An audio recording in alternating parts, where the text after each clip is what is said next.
Padre,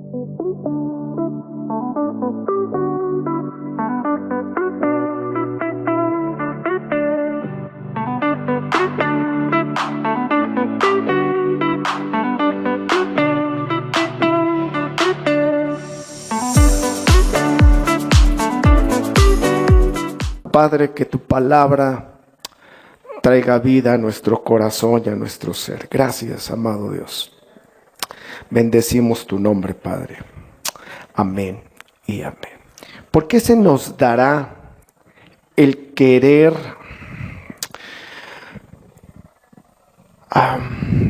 como poner los pecados, como clasificarlos en pecados grandotes y en pecados chiquitos? Por ejemplo, un adulterio, ¿cómo lo considera usted? Un pecadote, ¿no? Una mentirita blanca. Así somos. Le ponemos tanto énfasis a matar, pero el chisme también es un problema muy grande. Entonces, a veces no nos damos cuenta las cosas que nosotros como humanos, no Dios, porque Dios al pecado le llama pecado. ¿Por qué comento esto, hermano? Porque estamos hablando de unidad. Y la iglesia de Cristo necesitamos vivir en unidad, en unidad. Tener un mismo sentir, tener una misma mente. El versículo 3 que iniciamos la semana pasada, después de habernos dado algunas cosas, Pablo dice, nada hagan por contienda, que ya nos quedamos ahí. Nada hagan por contienda. Contienda es contener, división, pleitos, egoísmo, ¿verdad? Un énfasis que a veces no nos damos cuenta, pero son cosas de esas sutiles que pensamos que lo tiene el otro, pero no nosotros. Pero si analizamos nuestra vida, la mayoría somos contenciosos, somos egoístas, somos dados a. ¿Por qué, salud? ¿Por qué habla el egoísmo? Porque el egoísmo trae pleitos. El egoísmo trae divisiones, que son algunos sinónimos de lo que en el original habla de contiendas. Entonces, el apóstol Pablo está diciendo, rechacen las contiendas, rechácenlas. Pero también me llama la atención porque dice, o por vanagloria, nada hagan por contienda o por vanagloria. El apóstol Pablo, al promover la unidad espiritual en Filipos, es la segunda recomendación. Desechen la contienda o también desechen la vanagloria. La vanagloria en el original es una palabra compuesta. En griego es una palabra compuesta. Kenodoxia. Kenos, que es vacío, que es algo hueco, que es algo vano, ¿verdad? Y doxa, que es gloria. Entonces es una gloria vacía. Quizá usted ha escuchado en determinado momento algún artista, alguna persona que para usted y para mí son famosas, que llenan estadios, llenan lugares donde de alguna manera cobran bastantísimo dinero porque los vayan a ver y la gente lo paga. Y viven del aplauso de la gente. Hay artistas que han llegado a decir, nuestro sueldo es el aplauso, nuestro pago es el aplauso. Cuando terminamos de hacer la obra, que toda la gente se levante, cuando volvemos a salir, ¿verdad? Para dar las gracias y toda la gente se levanta, nos ovaciona, para eso, para nosotros es una satisfacción, vanagloria. Una gloria vacía, porque puede ocasionar algo que les haga sentir bien, pero su vida está vacía. Tienen que regresar a sus casas, tienen que regresar al hotel, tienen que regresar a donde tengan que pasar la noche y están solos, solos. Alguna vez escuché a alguna persona que tuvo la oportunidad de compartir unos momentos la mesa con este cantante tan famoso, Luis Miguel. Y le decía de Luis Miguel a esta persona: no sabes cuánto te envidio, porque tú puedes hacer tu vida normal. Puedes salir de tu casa sin problema. Puedes llegar a un restaurante y sentarte sin necesidad de que seas acosado por nadie. Yo no. Yo tengo que tener guardaespaldas. Yo tengo que traer a alguien porque estoy al tanto, la gente me está sacando fotos, no me dejan vivir en paz. Una vana gloria, que es a veces lo que nosotros pretendemos. Ay, a mí me gustaría, yo quisiera ser como. La verdad es que si alguien debe de ser nuestro objetivo, debe de ser nuestro Señor Jesucristo. Ser como Él es. Entonces, el problema de la vanagloria es querer ser reconocido en todo y querer que nos aplaudan todo lo que hagamos porque creemos que lo merecemos. Entonces, si hay algún evento y nosotros hicimos algo, no puede faltar nuestro nombre. Si se hizo algo, ¿verdad? No puede faltar que mencionen a la persona que lo hizo. Si tenemos un título y hemos alcanzado algo, no podemos dejar de querer ser aplaudidos por la gente. Yo les digo, y usted tiene el derecho de seguirlo haciendo, pero nada más déjeme decirle algo que es tan sutil. Y quizá nos hemos dado cuenta o quizá no. Las redes sociales nos han llevado a ser vanagloriosos.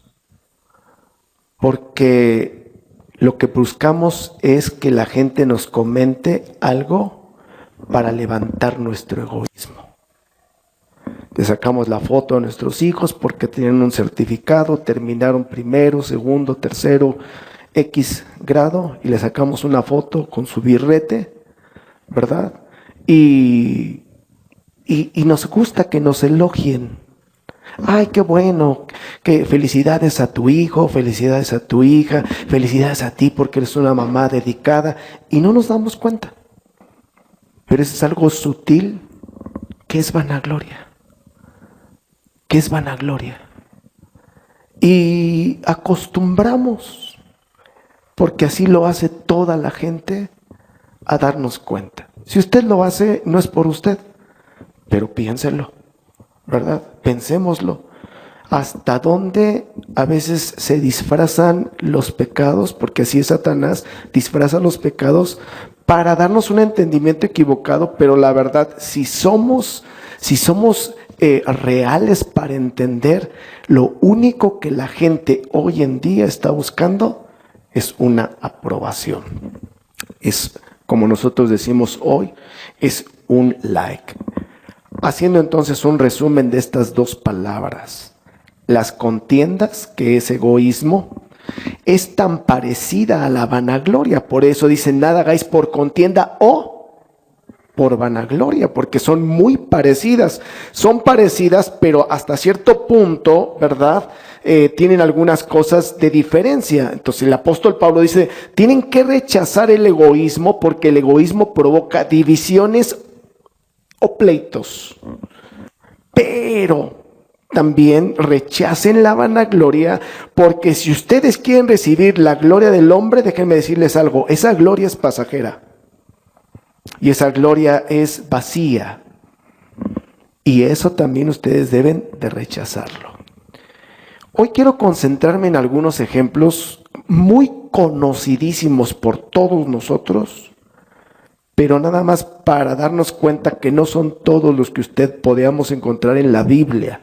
Quizás son los personajes un poco más conocidos, pero usted puede encontrar muchas cosas en la palabra, para no decir que son los únicos, pero sí la Biblia nos enseña muchas cosas. Entonces, ¿Cuál es el problema del egoísmo? Para terminar este punto, ¿cuál es el problema del egoísmo? Le decía yo. El egoísmo está enfocado en nuestros logros personales. Entonces les decía yo, y no sé cuántos lo hicimos, usted nada más observe en su conversación diaria el yo o el por mí. ¿No? Entonces, no sé si lo hizo, pero si no, dediquémonos un tiempo en una conversación. Es que yo, es que por mí, es que yo me di cuenta, es que es mí. Y todo está enfocado muchas veces en lo que hacemos nosotros. Y debemos de darnos cuenta de que hay algo muy importante. Qué bueno que lo haces. Qué bueno que te esmeras por hacer un trabajo digno. Pero no lo podrías hacer si no fuera por Dios. Entonces, cuando usted y yo aprendemos a desaparecer el yo y por mí mismo, entonces nos vamos a dar cuenta que la verdad lo que tenemos no es por nuestras capacidades, es porque Dios nos los ha dado. ¿Sabe que hay gente que tiene más capacidad que usted o menos capacidad que usted y ha logrado más que usted? ¿O usted ha logrado más que esa gente que tiene más capacidad, pero no lo ha logrado porque él sea otra persona, sino porque Dios al que le abre las puertas, le abre las puertas. Y al que le cierra las puertas, le cierra las puertas. En alguna ocasión estaba percibiendo algo de parte de Dios, ¿verdad? Cuando uno percibe algo de parte de Dios. Ya vemos personas que no nos damos cuenta en el momento en que le cerramos las puertas a Dios. Y Dios nos respeta. Dios nos respeta porque es todo un caballero. El problema, decimos, de la iglesia de la Odisea es que no se había dado cuenta que Jesucristo no estaba dentro, estaba afuera. Yo estoy a la puerta y llamo. Eso no nos damos cuenta, muchos de nosotros, que nos hemos encerrado tanto, ensimismado en nosotros, que no nos hemos dado cuenta que Jesucristo no es partícipe de lo que hacemos, sino está fuera de lo que hacemos. Entonces, ¿cuántos viven en departamentos? Ok, van a entenderme lo que les voy a decir. La mayoría de nosotros, o la mayoría de los que vivimos en un departamento, dependemos de un administrador. Entonces, puede ser que usted sea muy cumplido, puede ser que usted vaya a las cuotas directamente, pero si el del 4, el del 5, el del 201, el del 506 no lo es, ¿qué pasa si el administrador de repente dice, pues por la culpa del 201 o 502 o del 4 o del 6, no va a haber agua, porque no pagan sus cuotas? Usted dice, ¿y yo qué culpa tengo? Bueno, a veces no nos damos cuenta que cuando le cerramos la puerta a Dios, llega un momento en que si Dios cierra la llave, ¿cómo la haces fluir? Mire algo interesante de lo que hemos vivido nosotros en este tiempo. Los mineros del norte. 10 mineros atrapados. No pueden llegar porque primero tenían que bombear toda el agua que está en el subsuelo. Lo hicieron. Lo llegaron a hacer. Cada vez que escuchábamos una noticia, porque era diario, ahorita ya no es la primera noticia. En los primeros días era diario, lo repetían en la mañana, en la tarde y en la noche.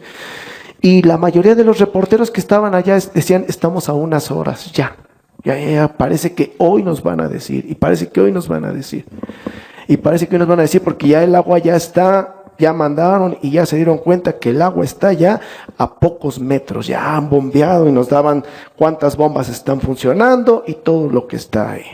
Y cuando parecía que iban a entrar, se dan cuenta que la misma agua había destruido los polines que ponían y no podían llegar.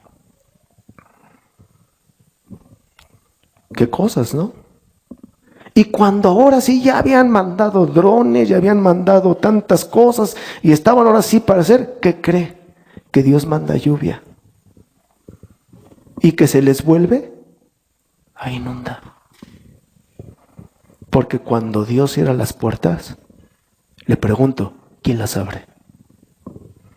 Entonces, esto tiene que hacerme entender, ¿por qué está comentando esto, pastor? Porque tenemos que entender, hermano, que nuestra vida no depende de lo que nosotros queramos, contenciosamente, egoístamente, para divisiones, para pleitos. No consiste en nosotros, consiste en Él. Entonces, si usted y yo lo entendemos, desecharemos y procuraremos entender y comprender lo que Él quiere, y hay que hacerlo a un lado. Si usted no se había dado cuenta que era egoísta y hoy lo sabe, pídale a Dios perdón. Y vamos a empezar a caminar conforme Dios quiera. La vanagloria tiene que ver con la percepción elevada de sí mismo. ¿Cómo le cae una persona con esta característica? ¿Cómo le cae una persona que está dentro del conjunto de amigos, de compañeros y que se cree presumido de todo presume? De todo se cree que él es el centro del universo. Decimos nosotros la última Coca-Cola del desierto. O sea, caminan de tal manera que parece que van flotando porque ni siquiera el piso es digno de recibir su pisada. Y tenemos esa gente, ¿cómo le cae? Y sin saber, quizá yo sea así. Porque a veces es tan oculto esto. Por eso el apóstol Pablo se enfoca para decir, ¿quieren unidad en la iglesia? Desechen la contienda y desechen la vanagloria. Vamos a ver el primer ejemplo, Herodes Agripa. Herodes Agripa, en el capítulo 12 de Hechos, usted va a encontrar que se le hizo fácil matar a Santiago, ¿verdad? El primer mártir, Santiago, uno de los apóstoles. Lo mandó matar y como encontró el aplauso de toda la gente de su alrededor, mandó a echarle mano a Pedro y entonces de alguna manera Pedro sabía, porque tenía una palabra de Dios. Decía Ponchito Popoca algo muy interesante: cuando tú tienes algo de parte de Dios, Dios lo va a cumplir. Y Dios le dijo, Dios ya le había dicho a Pedro cómo iba a morir. Jesús le había dicho cómo iba a morir. Así es que dijo, en la cárcel no, porque ya Él me dijo cómo iba a morir. Y yo todavía estoy muy joven. Y me dio hasta cierto punto, más o menos, hasta dónde podría llegar. Así es que yo confío en las promesas de Dios. Y Dios hizo un milagro de esos que usted y yo solamente vemos en las series, ¿no? En esas fantasías que a veces vemos en las películas. Pero esto fue una realidad.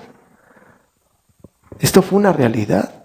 Como cuando veíamos nosotros en nuestro tiempo el Superagente 86, que a medida que se iba acercando el superagente, las puertas se iban abriendo, se iban cerrando, se iban abriendo, se iban cerrando, hasta que llegaba. Y así, de una manera sorprendente, y parece que sin que se abrieran las puertas, cruzó el calabozo, que eran calabozos, y el Señor lo dejó fuera.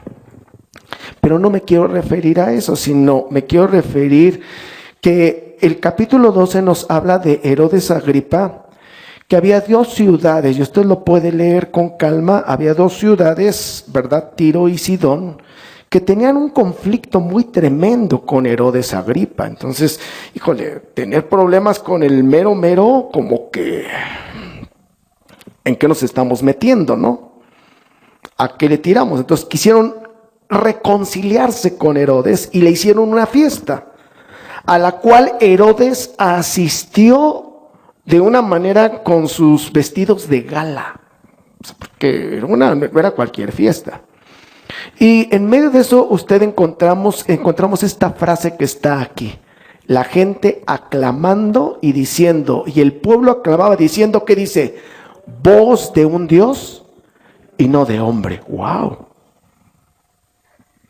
¡Wow! Ahora que estamos viendo los reportajes que mandan de Nicaragua, la gente que de alguna manera está en otros países que tienen dictadores tremendos, y que Dios nos ayude como pueblo mexicano, ahí el que oye entienda, que debemos de orar por nuestro gobierno. Qué tremendo es tener a alguien que tenga una característica como esta, sentir que es Dios y que no se equivoca. ¿Le suena? Sentir que todo lo que hace lo está haciendo a favor de, y que aunque le puedan marcar un error, él dice, yo no me equivoco, porque se cree Dios. Y así era Herodes Agripa. Y el pueblo aclamaba voz de un Dios y no de hombre. Lógicamente que no sabemos, porque no tenemos un video, porque no podemos imaginar lo que causó en este hombre. Pero miren nada más lo que dice el versículo 23. Y es muy interesante leer esto. De repente le hirió, aquí está, esta parte es importante, Fabián, en el Antiguo Testamento es él. ¿Está bien? ¿Por qué se lo digo? Porque no es Jesucristo. De repente le hirió un ángel del Señor. Un ángel del Señor.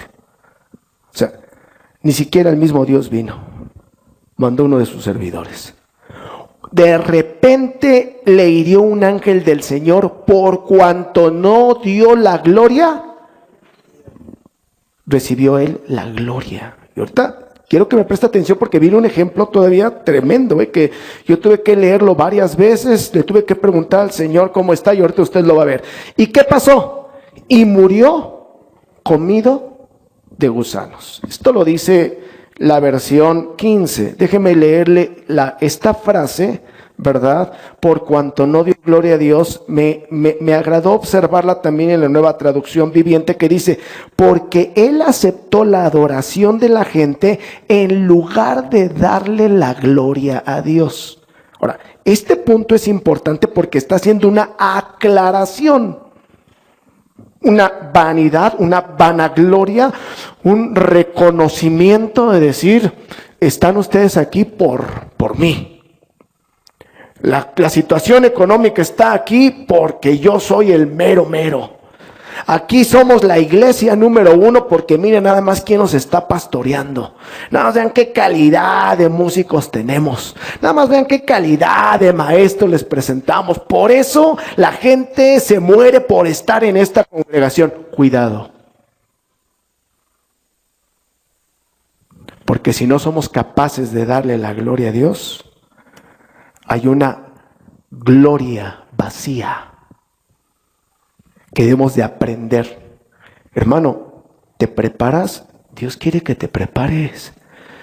O sea, todo tiene que tener un equilibrio. No es, hay como salga. Como decía alguna vez nos decían, hay palonra.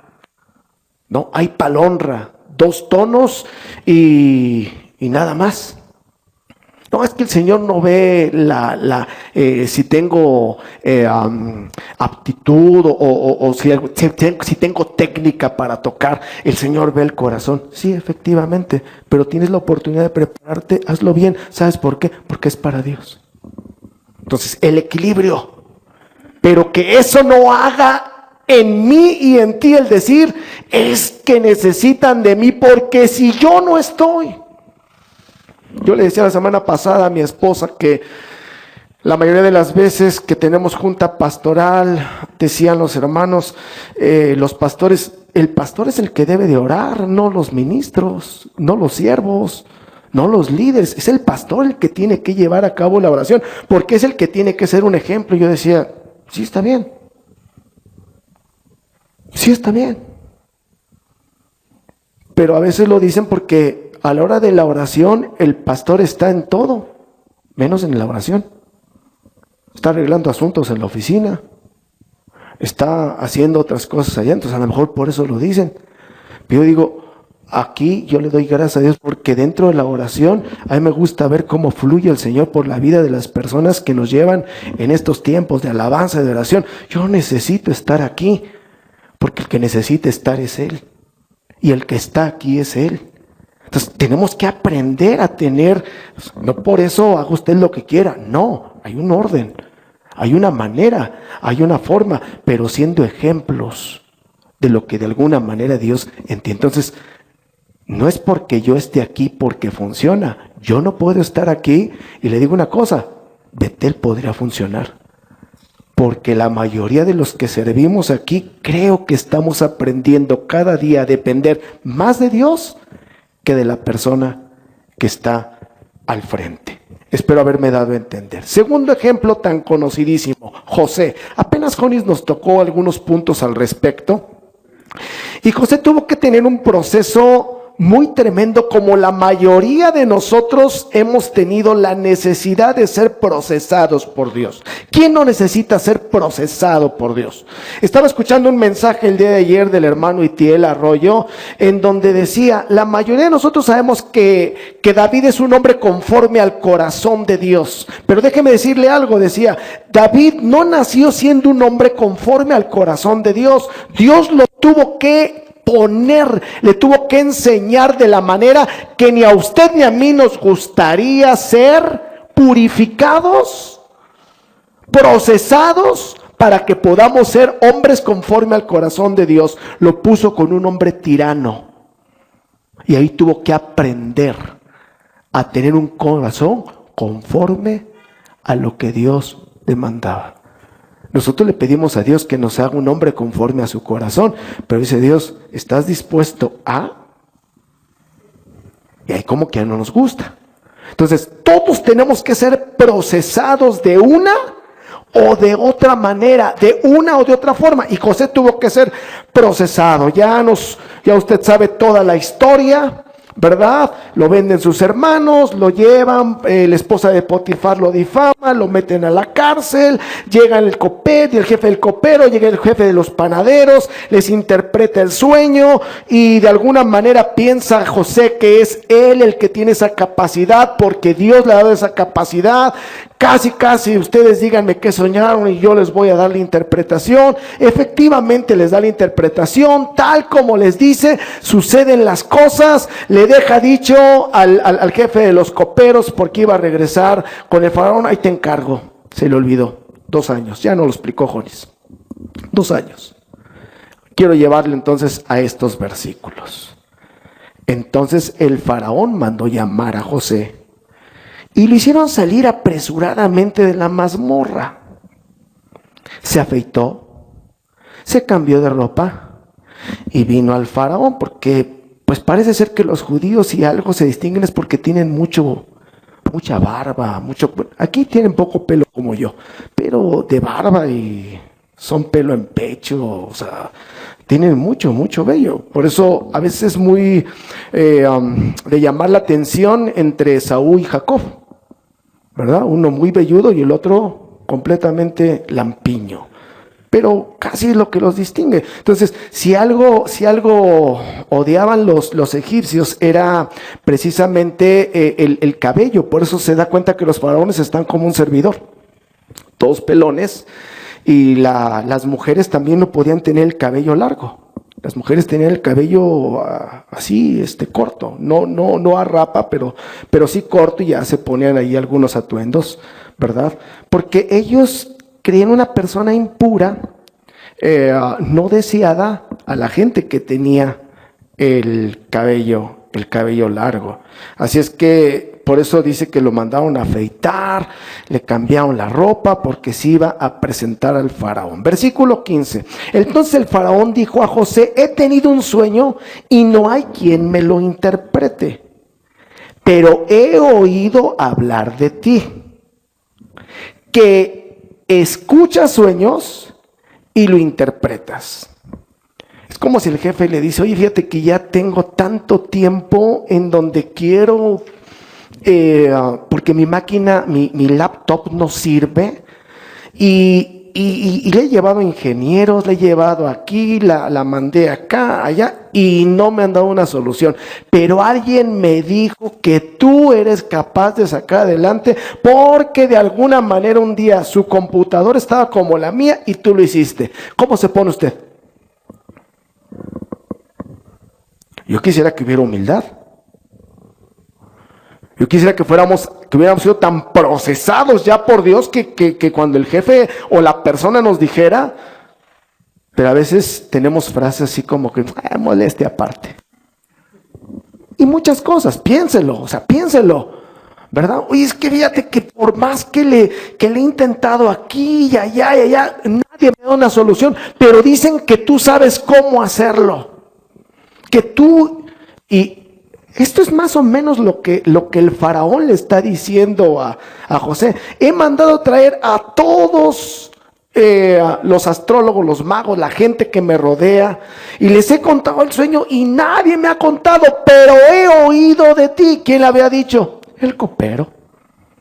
Pero veamos entonces el versículo número 16, que es donde también nos llevaban a reflexionar, y decía, José respondió al faraón diciendo, no está en mí. Wow. Anteriormente dijo, a ver, los veo tristes, jefe del copero, jefe de los panaderos, los veo tristes. ¿Qué tienen? No, pues, échenle, cuéntenme, porque Dios a mí me dio la capacidad de.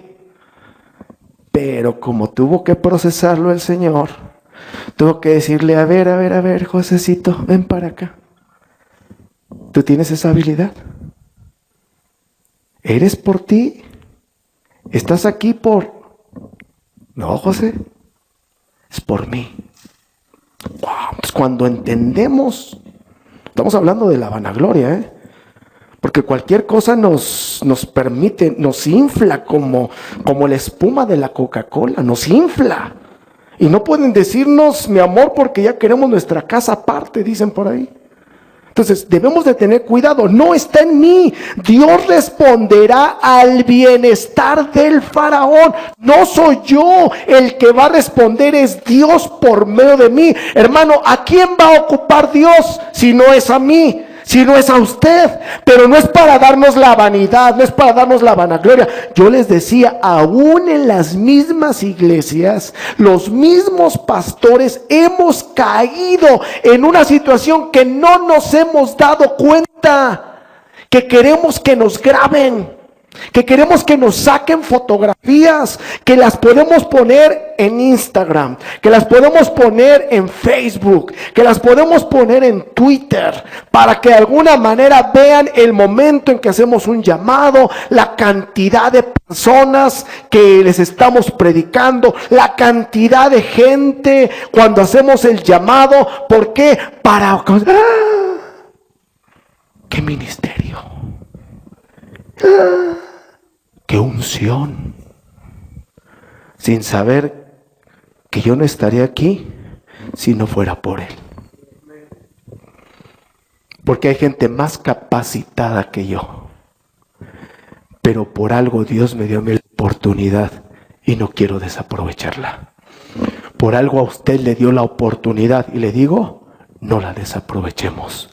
Aprendamos a darle la gloria, ¿a quién? A Dios. Porque nosotros solamente somos un instrumento en sus manos. ¿Está bien, hermano? Ok, vamos a un tercero, y aquí es donde yo quiero detenerme, ¿verdad? Porque también Johnny nos habló de este hombre Daniel. Daniel fue un hombre de Dios. Desde temprana edad tenía sus convicciones muy claras, ¿no? O sea, imagínense que el grupo de adolescentes, o sea, Daniel juntamente con sus amigos llegó desde la edad que tienen nuestros adolescentes que están recibiendo la palabra allá abajo. Entonces, usted y yo menospreciamos al adolescente, pero si les enseñamos a vivir conforme a lo que Dios quiere, si como padres se preocupan ustedes por sembrarle a sus hijos desde pequeños, como lo hizo Ana con Samuel, que también nos dijeron que no vivió en cualquier lugar, vivió en el lugar más depravado, en las circunstancias más tremendas, pero que su madre pudo sembrar en él el corazón de Dios, a tal grado que ya siendo un anciano, Llega Samuel y dice, perfecto, aquí estoy yo delante de ustedes, pueblo. ¿Cuándo les he robado? ¿Cuándo les he quitado algo? Si es así, pues díganme para poder resarcirlo. Pero desde el momento en que fue consagrado a Dios, no se apartó de Dios. Estaba en su casa. Bueno, entonces, hay muchos ejemplos. Todos los niños son tremendos, pero todos los niños tienen la capacidad de poder tener un encuentro con Dios desde esa temprana edad. No hasta que tenga sus 18, no hasta que decida. No, Señor, instruye al niño en el camino del Señor y entonces nunca se va a apartar de ese camino. ¿Me estoy explicando? Entonces, Daniel, juntamente con algunos de sus compañeros, 3 que conocemos, decidieron, ¿verdad?, no contaminarse con la comida ni con el vino que el rey bebía. La mayoría de los adolescentes hoy están luchando y estarían luchando ellos como adolescentes con estas dos cosas, con el egoísmo y con la vanagloria. Wow. Ahora todos los tiktokeros que nos da por grabar pequeños videos, ¿qué estamos buscando? Todos los tiktokeros. Vanagloria. Egoísmo. Que la gente, a ver cuántos likes sacamos. Es increíble ver la manera en que hoy se hacen virales algunas cosas de la cosa que usted dice, híjole. Qué torpeza. Bueno. Cualquier persona contenciosa o con vanagloria quiere pasar por encima de las demás sin saber si les afecta o no les afecta. Entonces, capítulo 2, ya Jonis nos dio una cátedra muy hermosa, ¿verdad? En este capítulo 2 todavía ni siquiera se presentaban ante el faraón, ante Nabucodonosor, pero no se presentaban cuando ya Nabucodonosor tiene un sueño y también igual que Faraón, no hay quien se lo interprete. Mandan a traer a los más sabios y le dicen, señores, que nadie ha pedido esto, pues díganos qué fue lo que soñó y le damos la interpretación. Pues, ¿qué crees? Déjame decirte algo, que si te digo la interpretación, si te digo el sueño, me vas a dar cualquier interpretación. Y yo estoy buscando a alguien que me diga lo que soñé y que me dé su interpretación. Como no hubo nadie, ¿qué mandó a decir Nabucodonosor? ¿Copelas o cuello? Entonces, cuello para todos. Entre esos sabios estaba Daniel, Ananías, Misael y Azarías. Entonces, cuando llegaron, dijeron, pues ni modo, de parte del faraón. Espérenme, ¿qué pasó? Ya le explican, y usted sabe la historia, y si no, léala, es muy interesante el capítulo 2. Usted lo puede leer. Y de alguna manera dice Daniel, pues déjame ir, dame oportunidad. Y entonces va con sus amigos y le dicen, aquí no tenemos otra alternativa más que ir al único que revela los misterios. Hermano, eso es lo que usted y yo debemos de aprender de Daniel y de muchos más. Cuando de alguna manera estemos pasando por una situación, no venga conmigo, no porque yo no le haga caso. Si usted quiere, con toda confianza, ¿con quién tenemos que ir? Con Dios. Señor, ¿y por qué me salió este tremendo así? Señor, ¿y por qué está pasando esto? Señor, ¿y por qué vino el otro? A veces usted quiere que nosotros nos convirtamos en unos adivinos. Pastor, ¿a qué cree que se deba esto? Pues no sé, pregúntale a Dios. Usted viene a veces a preguntarnos como si tuviéramos la bolita mágica y le hiciéramos así, a ver, siéntate ahí, vamos a ver aquí, vamos a consultar al Señor. A ver, no. Dobla tus rodillas. Pregúntale a Dios y dile, Señor, dime qué hay que hacer. Fue lo que hizo Daniel, fue lo que hizo Ananías, Azarías. Fueron con Dios y dijeron, Señor, pues si tú quieres quitarnos la vida, aquí estamos. Pero si nos puedes revelar esto, y en una noche el Señor, en una visión, ¡pum!, le trae la revelación. Tremendo. Va, la comparte con el rey, le dice todo lo que ha pasado y mire algo tremendo, tremendo. 2:46. A mí me llamó esto la atención, por eso le dije que prestamos atención a lo de Herodes. Mire cómo dice el 2:46, ya está ahí. Cuando el rey Nabucodonosor oyó esto, cuando le dio la interpretación, mire la actitud del rey hacia Daniel. Se arrojó al suelo con la intención, primer parte que quiero subrayar, con la intención de adorar a Daniel. Se la puse en la traducción del lenguaje actual porque nos da con claridad. Yo lo estuve investigando en todas las versiones, en todas, hasta las que no tengo descargadas, estuve descargando y casi todos, pero esta se me hizo correcta. Cuando el rey Nabucodonosor oyó esto, se arrojó al suelo con la intención de adorar a Daniel. ¿Por qué? Porque era un hombre pagano. ¿Cómo le pusieron a Daniel? ¿Cómo le cambiaron el nombre? Belsasar. ¿De dónde venía Bel? Dios, es uno de los dioses principales. ¿De dónde? De Babilonia. Entonces, él no tiene Nabucodonosor no tiene la mentalidad que usted y yo tenemos. Él es pagano. Él tiene muchos dioses. Y cree probablemente que el Dios, como le pusieron Bel a Daniel, o sea, ya nos los dijeron varias veces, aunque le cambiaron el nombre, él siempre se va a llamar Daniel. Pero para ellos era Belsasar. Entonces, la intención de Nabucodonosor es que se arrojó al suelo con la intención, perdóname, de adorar a Daniel. Además ordenó que le presentaran a Daniel ofrendas como si Daniel fuera, o sea, hizo eso. Ahora, ¿por qué quiero detenerme aquí? Porque la palabra de Dios con Herodes dice que Herodes tuvo que venir, un ángel del Señor le dio una enfermedad, cayó muerto, lo comió los gusanos por no darle la gloria a ¿quién? A Dios. Pero aunque aquí pareciera, porque decía, se cayó una libreta ahí, aunque yo dijera, híjole, ¿qué pasó? A mí créame que este versículo me dio, lo revoloteé varias veces hasta que dijo el Señor, ¿cuál fue la actitud de Daniel? ¿Cómo lo encuentras después? Es un joven, ¿cómo hubiera actuado? Entonces, mire lo que dice el 47.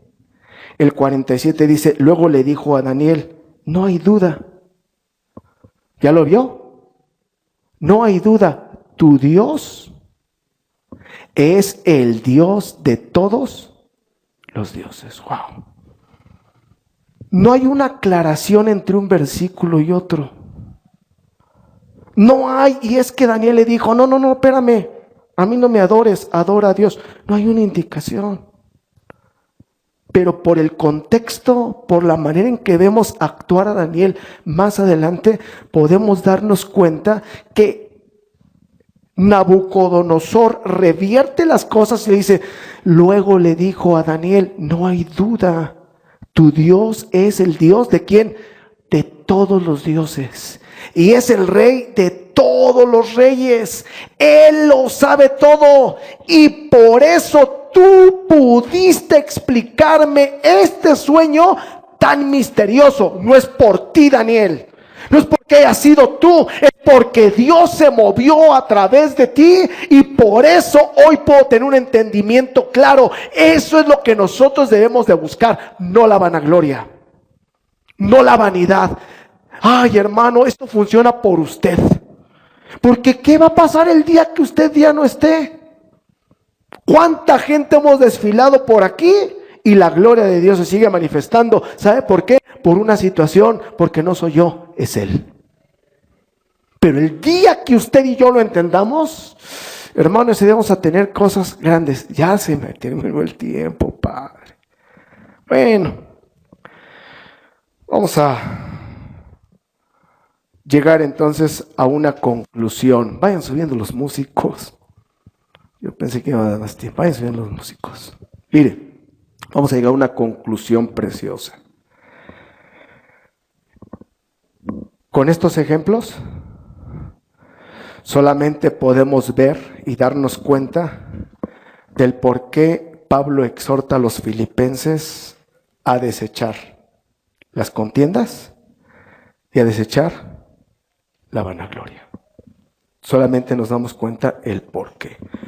Porque eso va a traer unidad. Pero quisiera entonces que usted me regalara unos minutitos más para mostrarle una más de las cosas. Ya está las contiendas y la vanagloria. Pero dice después, antes bien,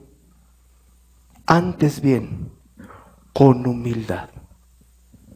Lo contrario a la contienda, el egoísmo, y lo contrario a la vanagloria es la humildad. La humildad, hermanos, es el fundamento del carácter cristiano. O sea, es el fundamento, es ahí donde nuestro carácter se debe de fundamentar. ¿Cómo principia el Señor hablando de las bienaventuranzas? ¿Cuál es la primer bienaventuranza que dice el Señor? Bienaventurados, ¿quiénes? Los pobres en espíritu, la gente humilde, no que humilla, no que se deja humillar, la gente humilde, la gente que sabe y que entiende que está aquí con un propósito, servir a Dios, y que está aquí no para ser servido, sino para servir, y que está aquí no para dar órdenes a Dios, sino para recibir órdenes de Dios.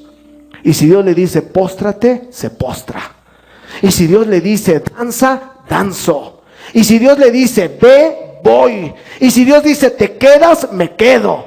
Y si Dios me dice algo, lo hago. Esa es humildad. Porque usted nada más piense en usted mismo. Yo pienso en mí mismo cuando he querido algo y al momento no se consigue. Soy humilde para esperar. Tengo la humildad para pedir las cosas. El carácter, el fundamento del carácter cristiano, ¿cuál es? La humildad. Lo contrario a la contienda y lo contrario a la vanagloria. Humildad en este pasaje significa humilde de mente, es decir, tener la capacidad de poder comprender y entender que estamos para servir a Dios sometiéndonos a Él. Sometiéndonos a Él solamente. Davidcito, perdóname que nos vamos a saltar Daniel, pero vámonos hasta Proverbios. 3 pasajes de Proverbios y con esto estamos terminando. Dice, el orgulloso termina en la vergüenza y el humilde llega a ser ¿qué? Sabio. ¿Usted puede enseñarle a un orgulloso? ¿Usted puede enseñarle a uno que dice, yo me la sé de todas? ¿Qué le enseñas? Eso sí, eso ya lo sé. No. Nadie es bueno en todo, nadie, solo Dios. Algunos tenemos una fortaleza aquí y otros tenemos una fortaleza acá. Algunos somos unos buenos para las matemáticas, unos somos pésimos en las matemáticas. Otros entendemos bien los verbos y nos gusta español, pero otros no sabemos ni conjugar el verbo ni en el presente, ni en el pasado, ni en el futuro. Pero ¿qué tal somos para las matemáticas? O sea, no todos somos perfectos, pero la gente que se cree buena en todo y no lo es en todo, ¿cómo le enseñas? El orgulloso termina en la vergüenza y el humilde llega a ser sabio porque está dispuesto a aprender. Aunque lo sé, a lo mejor hay una nueva forma en que tú me enseñes. 15:33. Quien obedece a Dios gana en sabiduría y disciplina. Quien quiere recibir honores debe empezar por ser ¿qué? ¿Qué consejo? ¿Quieres recibir honores? Aprende a ser ¿qué? Humilde. Aprende a desaparecer. Y por último, gracias Davidcito, vale más compartir la pobreza de los humildes que la riqueza de ¿quién? De los orgullosos. ¡Wow! ¿Qué cosas? O sea, ¿se da cuenta que la humildad está desde el Antiguo Testamento? Mire algunas cosas más que usted y yo conocemos. Habló Zacarías y profetizó de Jesucristo. Esto ya no lo van a pasar aquí, eso lo voy a leer. Dice que habló de Jesucristo y dice que entraría cabalgando sobre un asno, sobre un pollino, hijo de asna. Humilde, en humildad. Luego también se dice de Moisés que era el hombre más manso, más que todos los hombres que había en la tierra, un hombre lleno de mansedumbre, un hombre humilde, que no importaba que lo pisotearan, que no importaba que le dijeran. El día que hoy le salió lo Moisés Velázquez, yo creo que ese se apellidaba, Moisés Velázquez, yo creo que el día que le salió lo Velázquez, híjole, en lugar de hablarle a la roca, la golpeó y tuvo grandes consecuencias. David dice, porque el Señor es excelso y atiende al humilde, mas al altivo mira de lejos. ¿Qué nos está diciendo Dios entonces con todo esto? ¿Cómo debemos de vivir, Rebe? Haciendo un lado las contiendas, haciendo un lado la vanagloria y vistiéndonos ¿de qué? De humildad. De humildad. Póngase en pie en esta hora.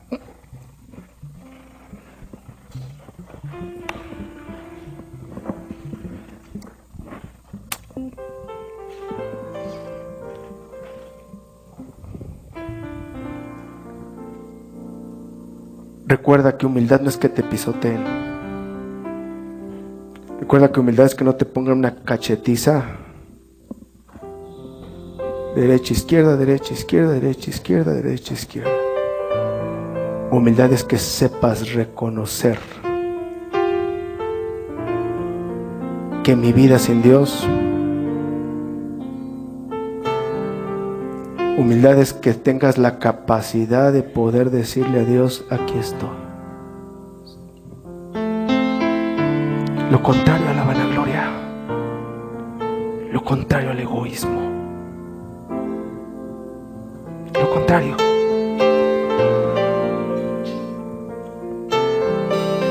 ¿Eres adúltero, hermano? No, ¿qué pasó, pastor? No, yo soy fiel a mi esposa y a mi esposo. No, yo no. ¿Fornicario? No, hombre. No. ¿Has matado a alguien? Líbreme el Señor, no, jamás, ni por mi mente ha pasado. Pero eres egoísta. De esas cosas sutiles que no te das cuenta, te dije. ¿Eres vanaglorioso? Yo le decía, piénselo, hermano. Porque está tan disfrazado todo esto que no nos damos cuenta. No alcanzamos a observar. No alcanzamos a ver que muchas de nuestras actitudes están solamente cubiertas como para, no, a lo mejor es vanagloria. Si no lo es, no hay problema.